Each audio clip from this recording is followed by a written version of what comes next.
Gather round, everyone, and prepare to be swept away by the thrilling exploits of Gino Cuddy, Clive Davis, and Nick Sheehan as they embark on a daring journey across the silent screen. They'll ride through the annals of film history, recounting the captivating saga of the silver screen's very first Western superstar. This, ladies and gentlemen, is Hart to Hart, the William S. Hart podcast.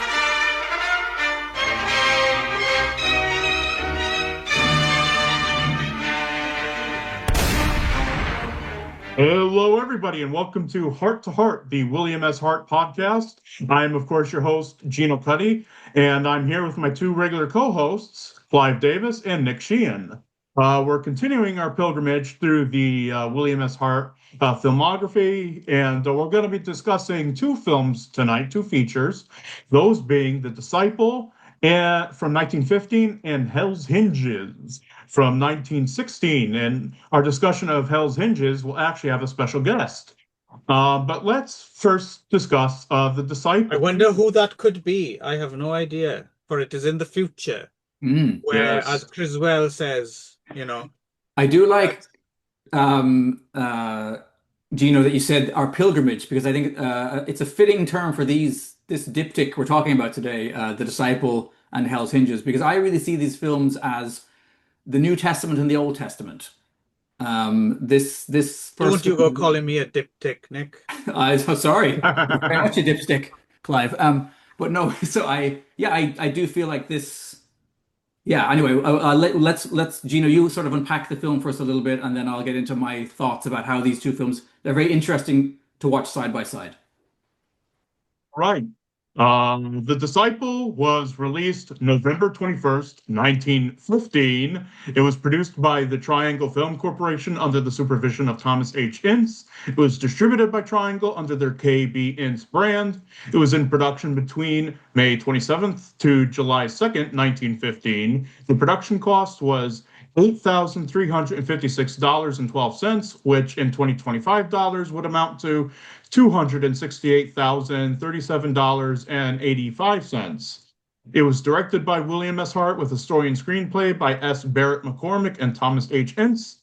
It was photographed by Joe August, and the book, The Complete Films of William S. Hart Pictorial Record, notes that the original 1915 score was composed by Wedgwood Noel, which I don't think that the score that we heard, at least for the particular version that we have, did not have Mr. Noel's score. It had a score by somebody else, because this came, the version that we watched came from my Grapevine video collection.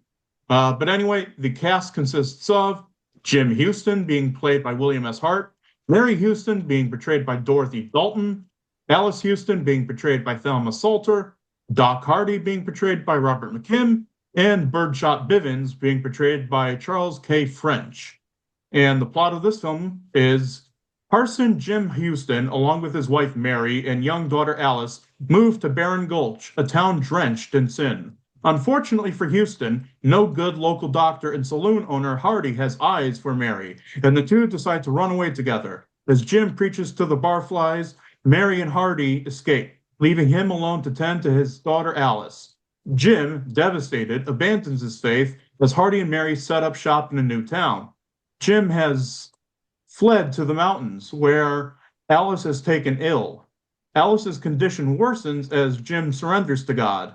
Mary, left in an abandoned cabin, runs off during the night in a terrible storm and finds Jim's cabin. Jim makes the difficult choice to have Doc Hardy, his mortal enemy, treat his dying daughter. Now, what did we think of The Disciple? Yeah, I liked this. I mean, it's going to be interesting to see how Clive dealt with this, because I don't mind the Drew Barrymore-esqueness of the little cute daughter with her golden ringlets. That was fine by me. I thought she worked better in this than similar characters in some of the earlier ones we've seen. Doesn't William S. Hart, isn't he starting to look like William Baldwin in this film?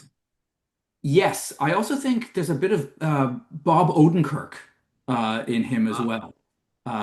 Take a look at Bob Odenkirk sometime and tell me if you don't see a bit of William S. Hart. The doctor in this looks like the Master from old Doctor Who episodes. He's got like the full goatee, the lank hair, and he's completely like a vaudeville villain. He's great. Like he's someone you love to hate. Um, but as I was saying, what's interesting about this film is the film we're going to talk about after this, Hell's Hinges, has this fiery apocalyptic inferno Old Testament ending. This one has a New Testament ending. This one finishes with basically William S. Hart having to make the decision of whether he's going to kill this sleazy doc or not, and ultimately he turns the other cheek. And I think so. It's kind of an interesting thing to watch them side by side. And also, this film is really about a man not discovering faith, but struggling with his faith, nearly losing his faith, and then somehow regaining it. Well, So he does totally lose his faith, um, and then reclaims it, right? Mhm. And I think the other thing that really struck me this time is that William S. Hart himself, he's playing more intent, like I don't know, more intensely is the wrong word, but like he tends to be very kind of quiet, right, in the way that he plays things, right? There's not a lot of over emoting, but here he kind of goes almost hell to popping in a few scenes. Like he does a lot of like, but it's not too much. You know No, what I mean? Like, it's a real showcase. I can imagine at the time, uh, it seems to me it might have been an important picture for him because I get the feeling he was like, now I get to show off some of my chops that I don't get to do in some of my other for a bang up to date. I haven't seen the film, but apparently everyone says that that new film, The Smashing Machine, Dwayne Johnson gives like a quite a career-defining performance. yes, which he isn't normally kind of allowed to do in his more straight up action pictures. So that's a kind of if we want to use that as a extremely modern analogy, right? Mhm. When I think you're right. I thought one of my notes is that I thought like right away it feels to me like he knows he's got a bigger budget. It's it's a full length, like it's a full 50, 60 minutes, right? You see a lot more extras. There's even baby pigs at the beginning running around. Um, and I feel like he's like, yeah, this is my chance to really. And then it's a Piglets, they're called, Nick. You should know that's what they that. are. Yep. Not baby Um, pigs, for fuck's sake. and then um, yeah, I feel like he's swinging for the fences. He knows that this might be the thing that kind of makes people really sit up and pay attention to him as an actor. Hmm. Not just as a hard man, not just as a tough man, not as an action film star, but as an actor. And I think it's yeah, no, I was surprised. There's a genuinely Chinese actor in this, it seemed to me, right? There's that one scene, kind of it's a throwaway comedy scene, but there's a scene where the local townspeople there, it's quite similar in some ways to Hell's Hinges in this way, except in this case, William S. Hart isn't playing the outlaw who doesn't want the church to come to town. He is the churchman trying to bring religion to a lawless kind of godless town. Right. Um, but yeah, there's that scene anywhere where like they bring a kegger to like oh the bad guys are down. They're like yeah, like they're these whatever they are these religious folks. Let's go wreck their church. Someone so they bring a big keg of beer. Um, To and your there's comparison as well, Nick, about the New Testament, Old Testament thing as well, it's quite interesting. Whereas in the later film, there's a like yeah, like you said, there's a huge there's a one against all barroom shootout that ends kind of in an apocalyptic scene. Whereas in this film, there's a scene where he goes into a church and forces people to listen to his sermon at at gunpoint, which gunpoint. is kind of an interesting comparison. Yes. Yeah, I thought that scene was hilarious. And also, actually, I thought the scene where he shows up, so when his daughter is, she's obviously really ill, she's feverish, and he has to make that choice. Oh, am I gonna go and actually get the one person who can save her, who I hate because he just stole my wife? He goes, and then he does that bit where he comes in with the guns and he's like, I'm here for the doctor, not the man. It's Right, right. very That was a good. good, yeah. It's a good piece of writing. Yeah. Another good bit of dialogue in the intertitles I like as well is when he does lo lose his faith. He just says, God and me is split. I Yeah. like that. You Yes. know, and I want to interject here because, while Hell's Hinges is arguably the better film of the two and probably is, this is his most relatable film to me. I relate to this film on several different levels because there have been numerous times throughout my life where I've struggled with my faith in God. And, this film really illustrates that battle.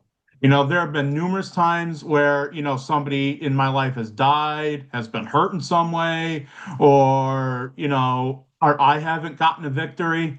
And I myself find myself in the William S. Hart position of shaking my hands at the sky and saying, God, you have failed me. You have failed me. I am no longer interested in learning and teaching your ways.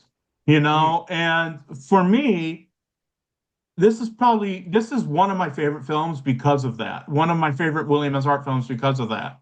Well, he And learns, doesn't he? He learns, as I think a lot of people with faith is that it's not it's not faith if it relies on you getting something out of it. That's kind of not the point, right? right, Like that yeah, that's beside the point. Even if you get nothing out of it, that's what makes it a leap of faith, isn't it? Is that you can still be hard done by, but you still continue to believe, right? Or to support or to think it's a worthwhile endeavor. It's bigger than you, isn't it? right. Now, you know, it's funny because you have Robert McKim here playing the villain Doc Hardy essentially, and in the next film, Hell's Hinges, he's playing a clergyman. Draw your own conclusions there if you must. But this film is really interesting. Where even though the disciple comes before Hell's Hinges in his filmography, I think would actually be the better deal to watch Hell's Hinges first and then watch the disciple afterwards, like what Nick was saying, about the Ah, Old Testament, New Testament thing. I think that would be an interesting experiment if we were to go back and watch these films again, to watch Hell's Hinges first and yeah, then watch the disciple. It's almost like one complete film, pretty much. yeah. You know, It's it, interesting that you say that, though. I totally agree with what you're saying, and it would be for a interesting experiment. But I would have to respectfully disagree about the running order. For me, it makes sense the other way around. You like it to end If you in see what I mean. But hellfire and yeah, but brimstone. that says more about me and my black heart than anything else, I suppose. Um, no, as these are I was really pleased this time out. Like both of these films I think are amongst the very best of what we've seen so far, maybe the very best of what we've seen so far. And yeah, the fact that they were both exploring similar territory but in very different ways is really interesting. Hmm. Um, From I my do. point of view as well, it's always interesting to measure. I, as an atheist, a film like this, I almost have to. It's akin to like a fantasy film, for example. There's a certain distance. So for me to get on with something like that, like this, and to be invested in it, and I mean, like I said, it didn't speak to me in the way Hell's Hinges did, but the fact that I am able to very much appreciate it kind of speaks volumes. Mhm. It's a very interesting piece of it's an interesting piece of work, and it's an interesting piece of cinematic work. I think not. I mean, James, later on, we didn't. This time dilation is confusing. But later on, we will hear James L. Neibaur speak much more eloquently about it in terms of how, you know, Hell's Hinges deals with it's a very sophisticated film in terms of its cinematic language. But this is on the way Yep. to that. This is on the way to that, I think. But Yeah, I it's think you're slightly right. more smaller scale. It's more of like a chamber piece, and then in Hell's Hinges, it really kind of opens up, right? But Mhm. no, absolutely, regardless of your you know, religiosity or otherwise, I think if you're going to go and watch Hell's Hinges anyway, it is worth the time to make the effort. And, like for instance, if they were going to reissue Hell's Angels on if the elements were there and they were going to put out some kind of Blu-ray or something with supplementary material, I think this would make for a good little bonus feature on the disc, right? As a side by side. Yeah. Not to diminish it in its own right, but I think it's particularly interesting to watch it side by side with Hell's Mhm. Angel. Yeah, well programmed, Gino. You've programmed this episode Yes. very well. Well, I programmed it this way because these were the next two films in his filmography, but it's really interesting that these two films come so close together in his filmography. You have The Disciple, which I mean, there were explorations of religion before Mhm. in his films, but never to this extent. No. And I think it's so interesting that you have both these films quite close together in release date, and they're both exploring these themes from two different sides of the situation. So I don't know if he exactly planned it that way, but a really interesting move on the part of Hart to really make two very similar films that are powerful in and of themselves, but are so dramatically linked and thematically linked that you almost can't have one without the other. Mhm. I wonder, it'd be interesting to know if, because it's possible we're reading too much into it, but you never know. I mean, uh, later on we'll talk about the Hell's Hinges connection to a later film that we maybe thought, oh, well, that's just us reading into it, but it turns out that that probably very much is the case. But I do wonder if there's something that we're not being contemporary with the films that we're missing. For instance, was there a conversation in wider culture at the time, in terms of religion, or was it something maybe William S. Hart was going through on a in his private life or something that he wanted to work through, and that's why we have these things? Or there was something in newspapers or something at the time, or just it's just more dramatic grist for the mill, and it's just the way it'd be interesting if anyone knew, if anyone out there knows if there's any backstory or anything to this. It would Mhm. be interesting to ponder. I was just thinking too that, like, in a way, I mentioned forgiveness, right? In a way, as being key to this film, right? The Disciple. And I mean, again, this is one where, in that final moment of deciding whether to kill the doc or not, he actually has a vision of Golgotha, right? He actually sees the Yes. hill with the crosses on it. It's quite powerful. Yes. But I was thinking to myself, maybe even more powerful is actually, and I'm just thinking of this now, is that he also forgives his wife, right? Which, it's yeah, he's clearly been very, very damaged, very hurt. And there's a great line at the beginning that we see in the like the title cards, and it's like it's something along the lines of his wife. She had a wishbone where her like backbone should be, or where her spine should be, or whatever. Like, you get Yeah. the idea. Anyway, she's quite pliant and easily.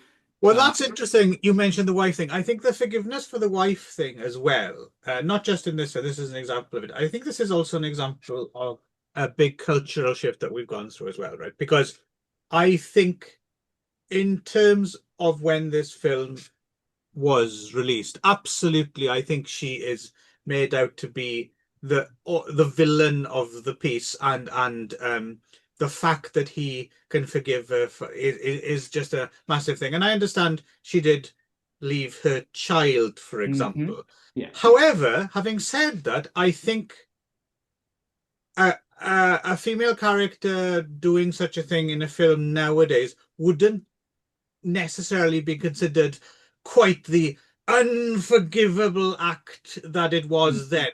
Especially in terms of a male character doing something similar would have wouldn't have been painted as such a terrible scarlet, I don't like know. a There's been some real bounders and cads and near to wells in these no, films no, so but you know what I far. mean. It seems particularly wicked in a film like this if a woman does it to Abandons her child for and well, some. also just abandons the husband and runs off with it. Cuckolding, I think cuckolding is something that is like, especially in the macho cinema of the Western to a certain extent.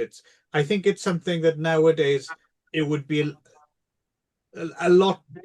A character could do that in a modern film, and it wouldn't automatically be, oh, it's the harlot. Do you know what I mean? So we've Right. gone through a huge cultural change. So I think it's interesting how you react to that character can say a lot about a person more than it does the film as well.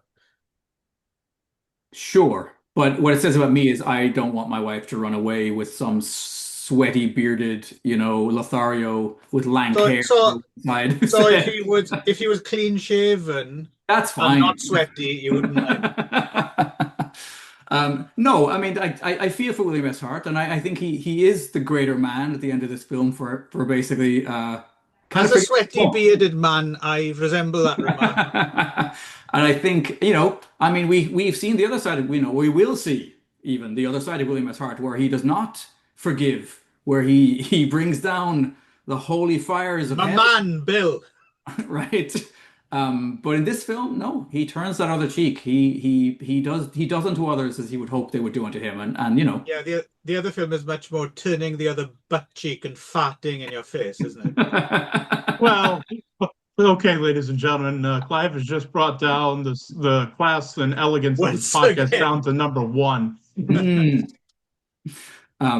Anyway, no, I like this film an awful lot, and it surprises me honestly that having liked it so much that the film that we're about to talk about in just a few moments here, I like even more.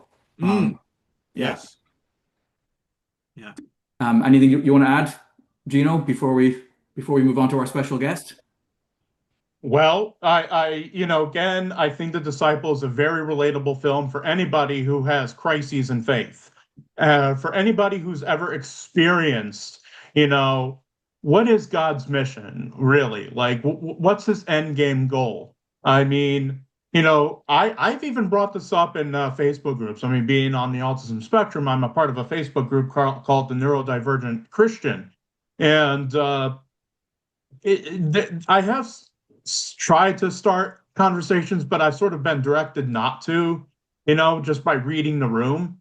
Yeah. But, really interesting conversations can abound. Like, why does the little girl riding the tricycle all of a sudden get run over by a pickup truck? What was her free will? What was the free will of the cat that just got diagnosed with cancer? What was that cat's free will? These are things that I've always, had to combat and battle with throughout my faith. And, I don't think we'll ever, or at least I don't think I'll ever come to an answer with that. But, this film really brings to the forefront those internal battles that you eventually do face when you're, are a person of faith. Well, Like, to be why honest, are you? I mean, things that you also battle with, even if you're not a person of faith as well, really. Well, I mean, so that's interesting. I was going to say, faith itself. I mean, it can be religious faith, but you can also have faith in other schemas, right? Like I was an ardent anarchist for much of my life, right? And I had a deep and abiding faith in human decency. There have been times when that has been deeply tested, Constantly. Yeah. right? And where I'm like, oh, maybe we're all awful. Maybe we could never live in a proper utopia where we all treat each other well, and so that has always been. Yeah, I've had a rocky up and down over my years, and obviously my own faith in the religion I was brought up with was tested and ultimately kind of broken by the decisions made by those in power in the Catholic Church. So yeah, I think at several points in my life I've had crises of faith, some of them religious and some of them in other belief systems that I've held, right? But of course, maybe Nick doesn't want me to bring this up. Unfortunately, you did shoot that man in the face, didn't you? Which one? Ah, yeah, that's true. The number of times you've avoided justice. Yes. You're lucky the statute of limitations have run out on that one. Thank goodness for that.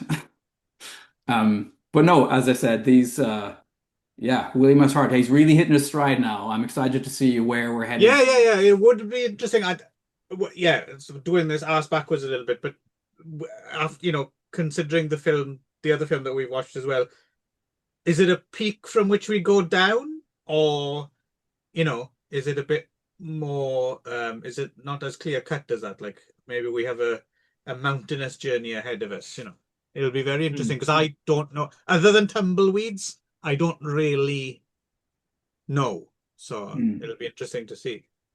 And also that there will be some more films that won't be westerns as well. I understand, unless if they're excellent. But I understand that there's still going to be a couple of films that may stray out of the western. So that'll be interesting to see too, what he does, um, not in this milieu where he's so comfortable. Right, right. Well, I think I've certainly said my piece on The Disciple.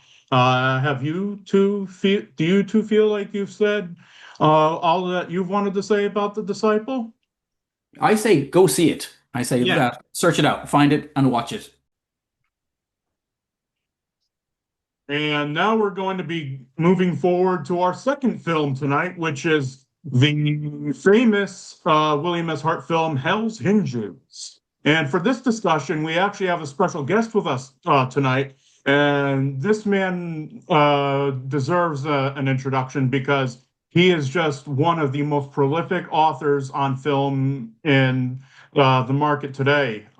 He's written, I can't even count the number of books this man has written. He's written since I believe the 80s or 90s, and he's still writing to this day. And just some of the books that he's written that at least I'm familiar with. He's written the book The Charlie Chan Films, which documents every single film in the Charlie Chan series proper, as well as the B westerns of John Wayne, which, shameless plug, I'm actually acknowledged in, and I want to thank our guest here for that. And our guest is none other. Shameless, shameless. And our guest tonight is none other than acclaimed author and film historian James L. Neibaur. How are you doing there? Doing really well, Gino. That's 38 books, and you are mentioned in my 38th, which is coming out soon, and that's on the Wheeler and Woolsey films. Ah, Awesome. Ah, you brilliant. could also mention I'm currently reading your W.C. Fields book, actually. Oh, great. I hope you like And it. yeah, I'm enjoying it immensely. I've read a third through it, and it's I'm kind of a casual and increasingly getting more and more a fan of W.C. Fields, and I'm finding it quite the useful roadmap, I have to say. So yeah, I great. might go on to some of your other volumes after I'm done with that one. Thanks, Clive. No worries. It should be noted that Clive is, in fact, the W.C. Fields of this particular podcast because he has this aversion to children in films, which is Yes. quite interesting. Loyal listeners may remember a few episodes back when we reviewed the film Bad Buck of Santa Ynez, and that's where we christened Clive the W.C. Fields of this podcast because even though Nick and I thought that film was great, Clive was like, if only it didn't have that kid in it, it would have been better. So Yeah, another obnoxious child in The Disciple as well, of course. Oh, And yes. yes, I try not to drink water as well. I don't want it to become a habit. Just so you So know what the fish do, we're fine. That's it. So, Hell's Hinges was released on March 5th, 1916. It was produced by the Triangle Film Corporation under the supervision of Thomas H. Ince. It was distributed by Triangle, and it was in production between September 4th to October 26, 1915. It held its New York premiere on February 3rd, 1916, and the production cost was $32,676.43, which, if you account for inflation, the budget would now be in 2025 dollars, $1,048, 156 and 35 cents. This film was directed by William S. Hart and Charles Swickard, with a story and screenplay by C. Gardner Sullivan. It was photographed by Joe August and had art titles by Mon Randall. It was preceded by an unavailable film. At least when I say unavailable, I mean unavailable to us in our particular reviews, which was a film called Between Men. And the cast consists of Blaze Tracy, played by William S. Hart, Faith Henley, played by Claire Williams, Reverend Robert Henley, played by Jack Standing, Dolly, played by Louise Glaum, Silk Miller, played by Alfred Hollingsworth, Clergyman, played by Robert McKim, and Zeb Taylor, portrayed by J. Frank Burke. And the plot of this film is, after yet another unmoving sermon, the weak-willed Reverend Robert Henley is sent, along with his sister Faith, out west to lead a parish in the sin-ridden town of Hell's Hinges. Two of its worst citizens, saloon owner Silk Miller and gunman Blaze Tracy, meet the coming stage with the Henleys. Blaze, initially rejecting religion, mellows after meeting Faith. Unfortunately, Silk has Dolly seduce and inebriate the Reverend, and after bringing the disgraced Reverend home, Tracy rides off to find a doctor. Meanwhile, the crazed parson and the locals burn down the church, and the parson is killed for his trouble. Tracy returns and seeks revenge. Now, it should be noted that this film is one of only two William S. Hart films that was placed on the National Film Registry, the other being the film that we reviewed in our very first episode, that being 1914's The Bargain. I've been talking a lot here, so what did you all think of Hell's Hinges? I know, Nick, you were particularly interested in seeing this film, so let's have you start her off. Sure. I do feel like maybe I'm going to just speak for a moment, and then I think I'd love our guests to kind of seize the wheel, if that's okay. But I will say that for me, this was a revelation. This was like gothic and apocalyptic at a level that I was not expecting. The whole final section of the film is off the hook, crazy. Those look like real buildings that were being torched in like walls of flame. It was real Old Testament in a way. I think that the disciple is more New Testament. It's more turn the other cheek, and this one is more like let's open up hell on earth. And it did remind me. I wondered to what degree it was an influence on the much later Clint Eastwood film, High Plains Drifter. Yeah. Yeah, where they literally paint the town red and it goes up in flames at the end. I wondered, was he borrowing fairly liberally from this? So I guess I'll stop there. Maybe James, if you want to jump in, and then I'll come back at the end, maybe with Clive. Well, first of all, I did a book on the Clint Eastwood Westerns, and you're absolutely right. Eastwood was inspired by this movie. Really? I think he attended a revival screening of it before he started work on High Plains Drifter, or so he learned about it in some way. I don't have the Wow. book in front of me, but yeah, so that part is true.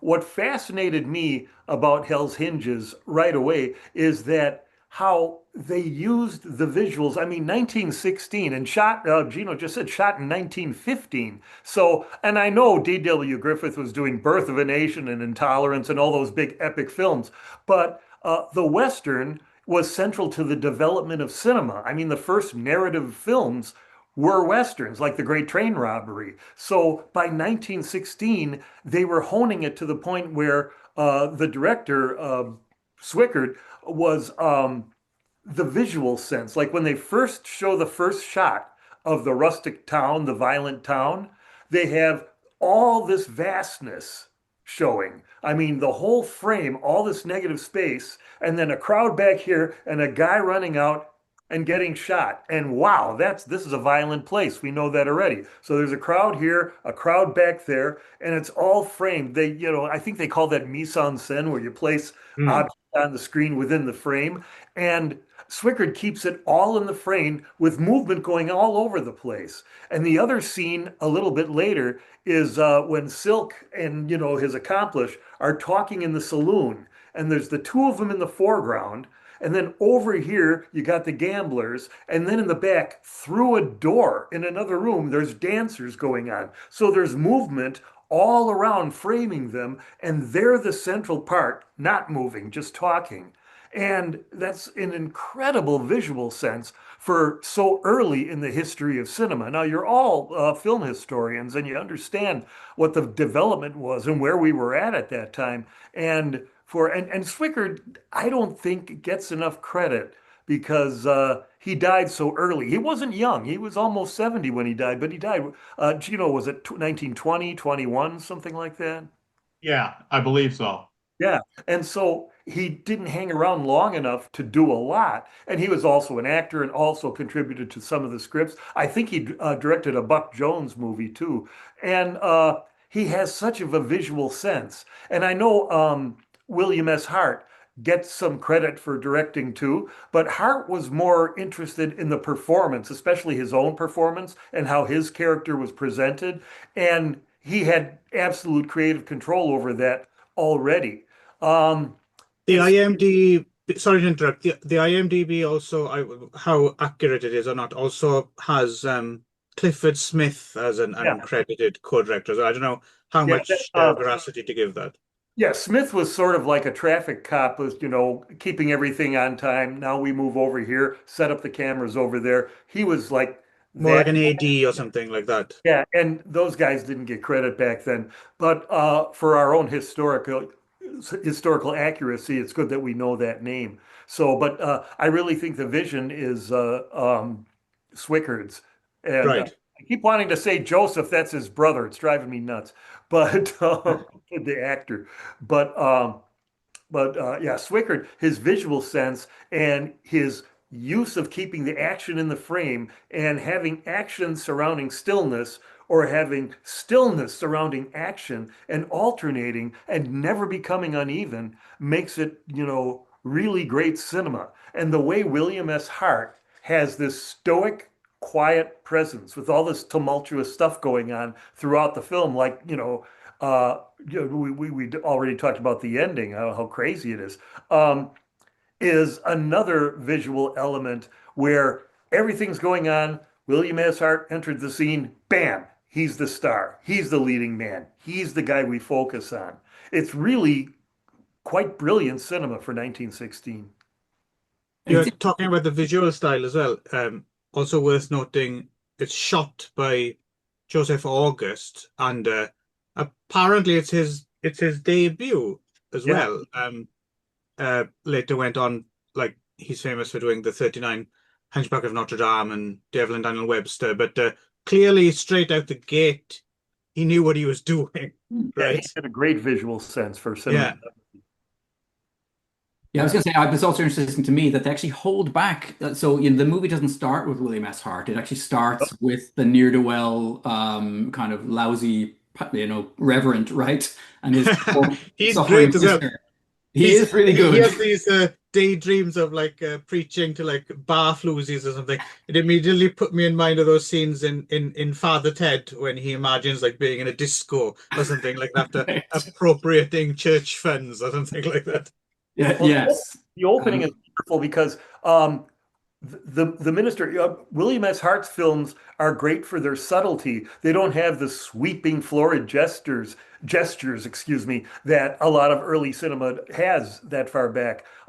He is much more subtle and understands the proximity to the camera, the intimacy of the movie camera, and in the opening scene, the minister is having those florid gestures because he doesn't believe what he's saying. He's yeah. putting on a show, and that's all Mhm. he is. And they're presenting that, they have the title card kind of explaining it, but they're presenting that with his performance. And I think that's quite brilliant too. And the fact that Hell's Hinges starts out so slowly and the narrative builds and the characters are introduced and drawn fairly well before William S. Hart enters the scene is another aspect of what a brilliant film we're seeing. Yeah. Yeah, yeah. Yeah, I mean, oh, go ahead, Nick. No, I don't know what I was going to say. I was just agreeing as well. So you go ahead, Yeah, I agree. I mean, when I first saw this film, I was, and I still am, a Christian. And, watching this ne'er-do-well pastor, exhibiting these traits and being so easily seduced by the dark side and, burning down his own church, I mean, and then you have that great, shot of, the church burning, and it pans up to where you see the burning cross. What great imagery that is. Yeah. And, this pastor, I mean, as you all are saying, Jack Standing did an incredible job as this horrible reverend. And, his character is one of the rare instances where I actually was legitimately angry with a character in one of these films. Oh, I mean, oh dear. I of could course, relate to him quite a bit, but I mean, of course, we've had characters in the past like the Cad in The Darkening Trail who also miffed me quite a bit. But this character, with his complete disdain of the words that he's preaching, it almost predicts, ironically enough, the rise of some of the televangelists who didn't really believe in what they were preaching, but only did so that they could pad their pockets type deal. So, I guess if Hart predicted anything in any of his films, it was that. And And I Gino, mean, I'd also say that my country, Ireland, and the religion that I was raised in, Catholicism, had quite a bad habit of what the church elders do in this film of identifying a problem and then saying, "Oh, well, let's get him out of the city so where we don't have to right. deal with what he's going to do. Let's get him far away from us." And they send That's him. the opening, isn't it? That's I don't know about this fella. Let's send him out west, which is interesting as well. In this film, accurately, I suppose it's almost as if rather than just traveling cross country, it's like sending someone out on like a missionary or something, isn't it? To like a far-flung country or Well, something like it is that. a godless town. I mean, they make it Yeah, pretty yeah, clear, right? yeah. And the reaction of, yeah, our local saloon It's owner. You mentioned the Godless Town as well, and it's great that we've had James on to confirm the connection to High Plains Drifter as well, because I think so many people would have that reaction. But the temptation would be, well, that's surely a coincidence because barely anyone has kind of seen Hell's Hinges now. What are the chances that Clint Eastwood was familiar enough with it to kind of even make a kind of visual reference to it back in the 70s. So it's great to actually find out that okay, that might actually be the reality of it. That's fascinating. Clint Eastwood understands film history. I mean, he was born in 1930, and yes, I realize at 95 he's still directing films, but Yeah, he was born in 1930, and so when he grew up, a movie like Hell's Hinges might have played a revival house when he was a kid, right, in as late as the 40s. It would only be, a 20-year-old movie or whatever, and right. 25-year-old movie.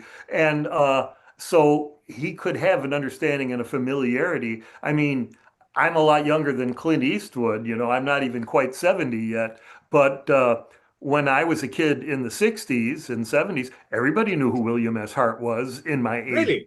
Oh yeah, because back then, I saw my first William S. Hart movie was The Toll Gate, and I saw that on television. It was just a TV screening, and I watched it because I wanted to see it, and it was just for everybody.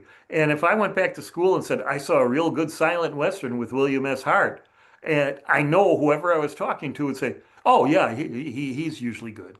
So that stuff was Mm, there in my day in the 60s. So it certainly was there when Clint Eastwood was around, when he was young in the revival theaters. So it I don't think it was until the 80s where everything not in your lifetime was archaic to some people. And right, right. I'm afraid we've never recovered from that, unfortunately. And all of us who love history, cinema's history, that can frustrate us sometimes.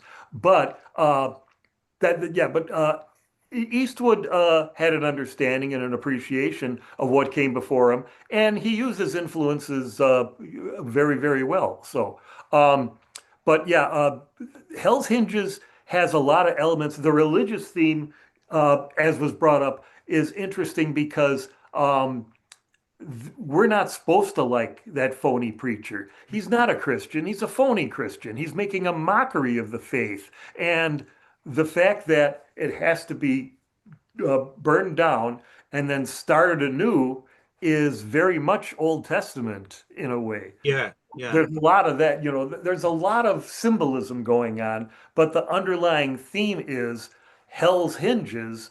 Hell is a bad place, and we want to make that better. And the guy that's supposed to be turning us towards God and Christianity is a charlatan. So we have to move away from that and rise up from the beginning. And that's why the rising, what Gino mentioned with the symbolism with the cross, is so fascinating and such of a beautiful image.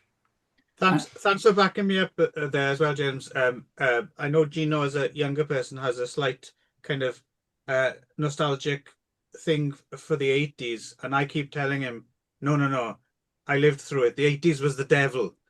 So Yes. Well, that's when I started my teaching career, when I wrote my first two books, when I married my wife, when my son was born. So that was a pretty decent decade for me. but you know what I mean. Yeah. Outside of Still not nuts about Culture Club, but the rest of it was all right. I do like so like we've seen this in a few of the films now where William S. Hart, this idea of the good bad man, right, Yeah. or the bad good man, and often it is the love of a woman that kind of sets them on the right path, and in this case, it's the combination of this. Her name is literally Faith, which is great, Yeah, that's right? And so yes, it's her genuine Christianity, her genuine love of her fellow human that causes him to second guess his own negative attitudes, right? There's a great scene where he's sitting in his cabin with a huge bottle of whiskey and a cigarette, just reading the Bible. And it's oh just yeah. something so yeah, funny, To but be fair also though, touching about. that scene does underline a little bit of. I'm wondering to a certain point at what point I'm not quite sure if he's pious more than he is really horny. Well, it is an open question in some of these films. Yeah, But yeah, definitely, there's the dual track of William S. because his Hart, whole turn to the God girl is very much based and on whether he can have her, right? yeah. yeah, yeah. But anyway, but yeah, that stuff plays that. So yeah, when he like, it's funny that he kind of becomes the avenging angel, right? He this person who is the beginning of the film dead set against the idea of any kind of law or any kind of religion entering the town. He becomes the one who's like, I'm gonna raise this place to the ground. You've insulted this woman. You've insulted this church. You could argue that he's almost as godless as the preacher in a way, which is makes the film even more nihilistic, especially for its time. Well, I think that's the thing that surprised me most about all of this, and maybe James, you can speak to this as well. But I didn't know about William S. Hart really before we started this, and so my entry point to the Western was almost exclusively the Italian Western, right? So as a kid growing up in Ireland, I was sitting and watching the Leone films with my dad, and then as a teenager, got very much into a rabbit hole and watched hundreds of spaghetti westerns. Um, but I always had this idea that, oh, it's the Italians who took this less binary kind of approach to the Western and had this more moral ambiguity and this whole. And then going back, I'm like, oh, no, no, not at all. Clearly, this is baked into the DNA of the first Westerns. And it's at some point, it becomes more white hats and black hats. But none of these early films have that going on. And this one is particularly, as Clive you just said, almost, yeah, nihilistic, apocalyptic, just astonishing, really. But Well, the Westerns, as they started, and Gino knows about this more than probably anyone, is there was all the riding, roping, wrangling, action sort of thing. Bronco Billy Anderson, and of course, Hart's contemporaries were guys like, Tom Mix and so forth. And Hart wanted to have a more serious style. He wanted to respect Western lore and Western history. And so he wanted to have a realism to it. So the shot of him, smoking and drinking and reading the Bible, that shows the transition. I'm this guy, but I'm becoming that guy now. And the nihilism that we're talking about, where he destroys everything. Well, at first he wanted to destroy it because he was against it. Now he wants to destroy it because he realizes he's for it and that's against it. And he wants to destroy that which is against it, that has everybody fooled, so that they can rise up and have a better understanding and a better perspective on that which is good. And I love the fact that the actress is playing the role of Faith, because he gets faith while getting faith. Right. mhm. But either way, it's all destructive, right? It doesn't matter what the impetus behind it is in a way, Yes. which is quite Yes. Yeah, frightening. the town is razed to the ground. It's, as I Yeah. said, it's that scene where he storms into the the bordello slash bar, whatever it is, like with both guns ablazing, firing out the like gas lamps, setting. Yeah. It's astonishing. I just watched that chunk, the last 10 minutes of the film. Somebody had scored it, like had created their own score to it that was quite at a almost like a heavy metal score, and it completely worked because the action on screen is so propulsive, and then with this pounding kind of guitar score, I thought, wow, that's just shows that yeah, it seemed very contemporary with that slight tweak of instead of having the piano music amping The up. only thing missing is Billy Barty, right? Billy Barty. Yeah. Well, I wondered if the score included "Smoke on the Water," but I thought I wouldn't find out. Um, but yeah, no, I have to say this I think lives up to its well-deserved reputation. We've been working through them chronologically, what's extant, from the That's William a S. great way to do it. Yeah. And so for me, yeah, this I'm coming to this having seen what's come before, and you can immediately see with the last two, with the Disciple as well, there's this jump in production values, this epic scope. Like you said, there's a scene in it that was like almost like a scene out of a war film with like hundreds of people running around in the streets and firing guns and this action that was just, I thought, whoa. The director's keeping all that in the frame without overcrowding it. We understand it. It's Yeah. structured. And that's so Yeah. brilliantly done. This is really great cinema at an aesthetic level, along with its historical significance. There's a bit of Kurosawa in there in a way, Yeah. with keeping everything in the frame. Worth mentioning as well, hiding in the cast is future star John Gilbert is in there somewhere apparently, and Yeah, Wheeler Oakman. I've never been able to pick him out. Have you guys No, found him? Okay. no, I didn't know where he was, and Wheeler Oakman as well, right? The Western bad guy is in Yeah. there as well. He was in everything. The, and also amongst the cast as another extra is film actor, but probably remembered best as more of a humanitarian and philanthropist, Gene Herschel. Really? He's amongst the extras in the film, and probably my favorite of the background characters. And it's just because I've grown so accustomed to seeing him in these in the B westerns that I love. Is good old reliable Robert Cortman. I liked seeing him in both of the films, and when I first saw this, when I first saw that ending. And I think I know what score Nick is referring to. It's the score by Andre Frato, I believe. Yes. Oh, Yes.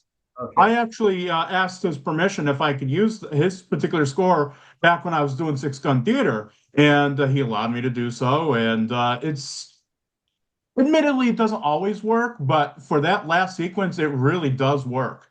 And I've also taken my own stab at a score comprised of music from the Valentino Music Library. And I also there's two more versions of Hell's Hinges that I have. I have one scored by Rosario during the Video Yesteryear days, as well as a 20-minute condensation of the film that Blackhawk put out back in I believe, 60s or so. I have that on a videotape.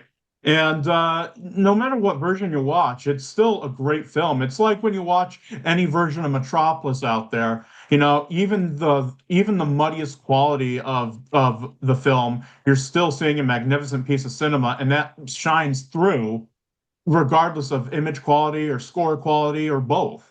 Do you want to set do we want to set Giorgio Moroder loose on Hell's Hinges? I mean, obviously, I would have liked to hear Ennio Morricone's take, but that's my spaghetti western background. Yeah, I mean, these films are, as James said, I mean, here's the thing. He grew up watching these films on television. So these films got a wider exposure back in them days.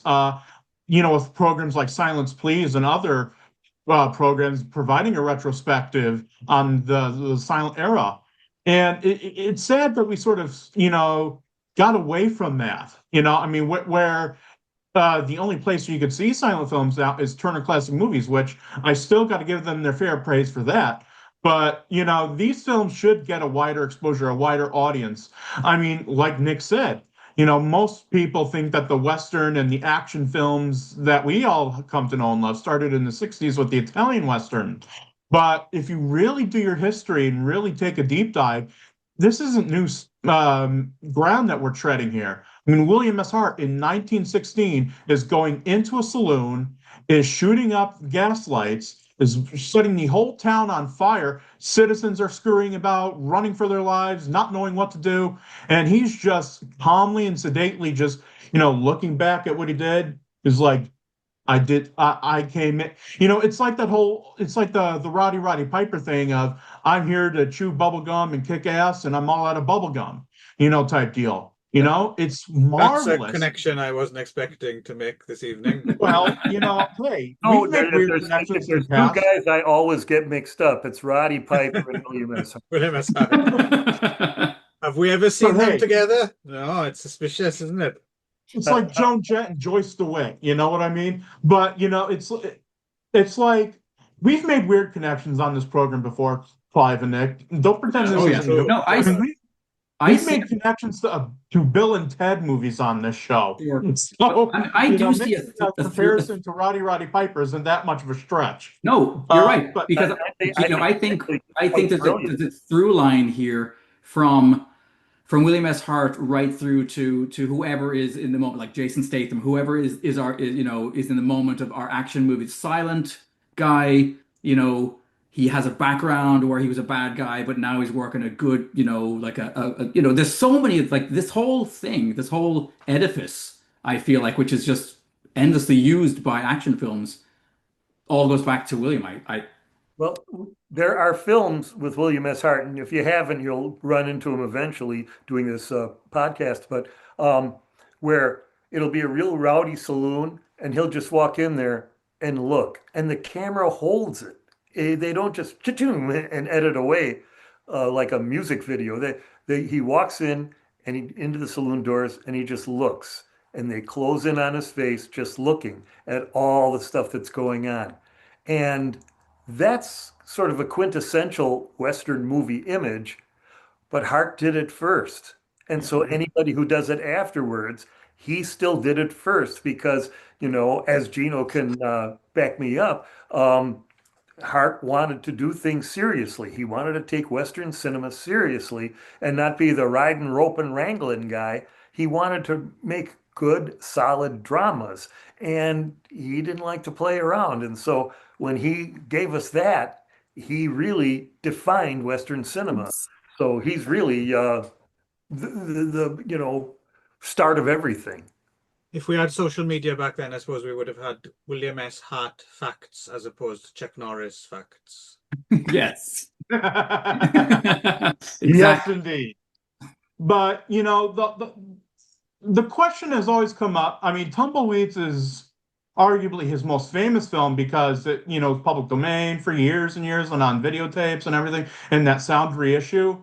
But to me, I think Hell's Hinges, and controversial opinion here, I think this is more of the definitive William S. Hart film because it has all the trappings of his films. The good bad man, anti-hero type deal. It has, him, changing for the love of a good woman. Some of the religious archetypes that are present in some of his films.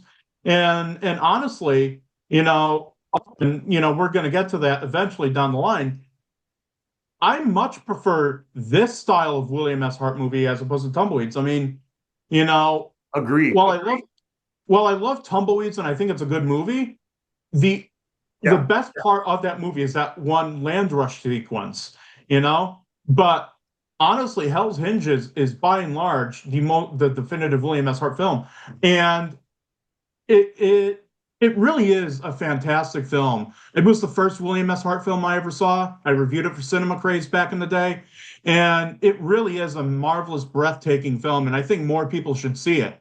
I mean, would you concur with that, James, that this is the definitive William S. Hart film, or do you have another one that you think is more qualifying for that? No, I agree. I agree with Hell's Hinges. The first time I saw it, I reviewed a Grapevine video for Classic Images on VHS. I still have it somewhere. And I think it's William S. Hart's masterpiece and, the definitive of his films.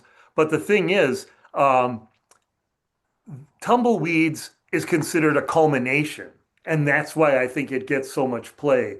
Whereas Hell's Hinges is back there a ways, earlier, and they don't want to make it sound like he made his masterpiece then, because he made so many great films after that. But I agree that it really is his best work and the quintessential William S. Hart performance and presentation. So before we wrap up our discussion of Hell's Hinges, I mean, I think it's a marvelous film. I think it's one of the most breathtaking of silent westerns. I mean, everybody has their favorites. I mean, everybody says, "Oh, The Covered Wagon," Tumbleweeds. I think this is the definitive silent western, really. Because this is laying the groundwork for everything else that was to come after. Maybe not the Hoot Gibson, Ken Maynard type western, but certainly for those Italian westerns. You know. Do you guys have anything remaining to say about Hell's Hinges? You've just planted the image of Hoot Gibson going postal and burning a town down now, which I can't really imagine.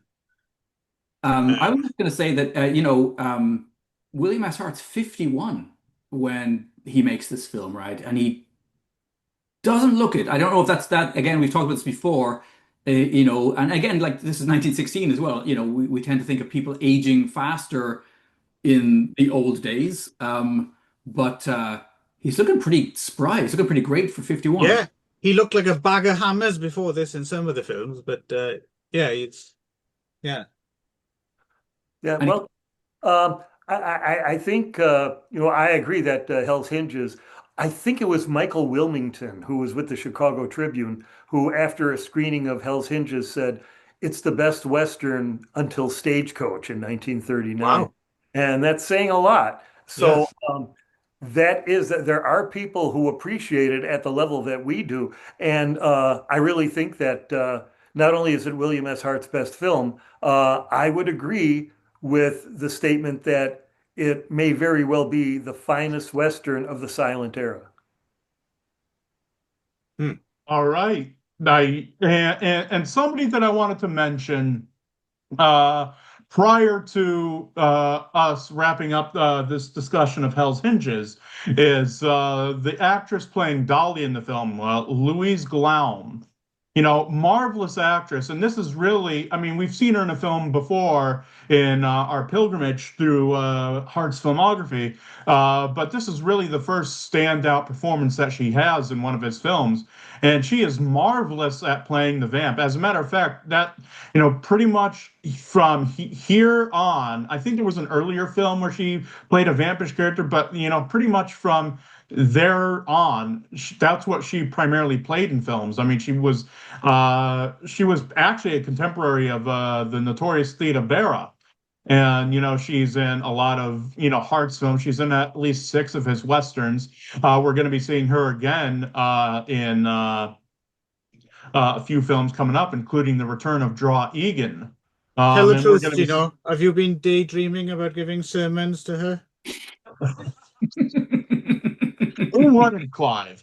But we're going to be seeing her, I think, in the next film that we're going to be discussing, which is the reconstruction of the 1916 film The Aryan, which is going to be interesting. Yeah, I think, again, Hell's Hinges is a fantastic film, and Louise Glaum, fascinating character. She actually made a film in 1920 with the most provocative title you'd ever imagine for a film in that era. A film just called Sex from 1920. And she played a lot of like floozies, tramps, that type deal. But if you actually read up on her, she was actually more of a well put together woman in the sense that, she ran clubs, she ran matinee clubs, she ran her own theaters. Great businesswoman. And she also shares this with Hart that she unfortunately has this distinction of not getting her due, so to speak. She went after filmmakers.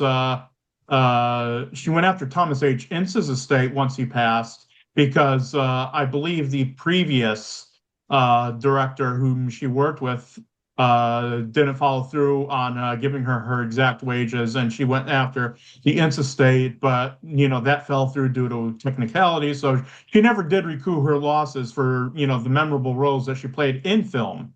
But she more than made up for it with her theater work, being in matinee clubs and whatever. So read up on the life of Louise Glom if you ever get a chance. Fascinating early actress of the silver screen that sadly forgotten today. But yeah, I want to give James one last time here to plug all 38 of his books. He could do so, and it'll probably take 4 hours to do so. But if you're at all interested in cinema, just please, follow James Neibaur on Facebook or whatever, because he is always writing books. As he mentioned earlier, he's currently writing a book on the films of Wheeler and Woolsey, which will be probably I'm interested. I'm very interested. I would have been interested in that anyway, but having been enjoying the W.C. Fields book, which is one I can heartily recommend. Yeah, that sounds. When's that coming out, James? Do you know? That should be out before the end of the year. That one's done. Right now, I'm writing a book on the Humphrey Bogart films. Oh, wow. Fantastic. And your book on Clint Eastwood, what's the title of it? The Clint Eastwood Westerns. It Perfect. covers only his Western films. Yeah, excellent. Which are for me, his most interesting films. So, not a awesome. fan of Gran Torino, are you, Nick? Yeah, it's a sad movie. It's a very sad film. I think that's a really good culmination of the Dirty Harry type character he Yes. played over the years. I think he culminates it there. And I actually like that one. I like everything with him. He's a favorite of mine. Yeah, I grew up with him as well, actually. And yeah, I And mean, if you really think about it, he's the direct successor to William S. Hart in a lot of the films Yeah. that he played in, really. Yeah. yeah, and I think he investigates his own myth more than most actors and directors would. I think he went back to it and kind of disassembled it in things like The Unforgiven and Gran Torino. He wasn't kind of content to just sit and have been that icon. He then starts to kind of take apart the icon, and I think that's a brave thing to do. He's a cool dude, is Clint Eastwood. Yeah. Oh, yeah. Well, guys, I want to thank you for having me on. This has been a pleasure and very interesting. And I'll come back again anytime you want to talk about another film. Sounds good. Thank you so much. That was Absolutely. fantastic. You're always Pleasure having you The on. Yeah. saloon doors are always open. All right, great. But when you I'll walk in, stare at someone will everybody. stop playing the piano and have a look at you. Yeah, no, I'll Yeah. walk in and start staring at everybody very stoically. So, All right. So Gino, you want to sign us off because this is the end of the episode? Well, everyone, I want to thank you for sticking with the Heart to Heart William S. Hart podcast. Again, this has been Gino Cuddy, that's been Clive Davis, that's been Nick Sheehan, and our special guest for this episode has been James L. Neibaur, marvelous author of, The Leaning Tower of Pisa, of film books. And please, go search him up and also read his reviews too, if you can find his review website. It's a marvelous site where he's reviewed things. He's actually reviewed some Clark and McCullough films, which is another interest of mine. And and honestly, I think you should write a book on the Clark and McCullough shorts. Yeah, I was about to say that as well. if more of their Fox films were accessible to us, where I could to see them, that would be a really good study. But you have to have, the accessibility of a pamphlet, maybe. Yeah. But thank you all for listening. You can find us on Apple Podcasts, iHeartRadio Podcasts, Spotify Podcasts, pretty much any podcast provider. And thank you all for listening, and have yourselves a great night.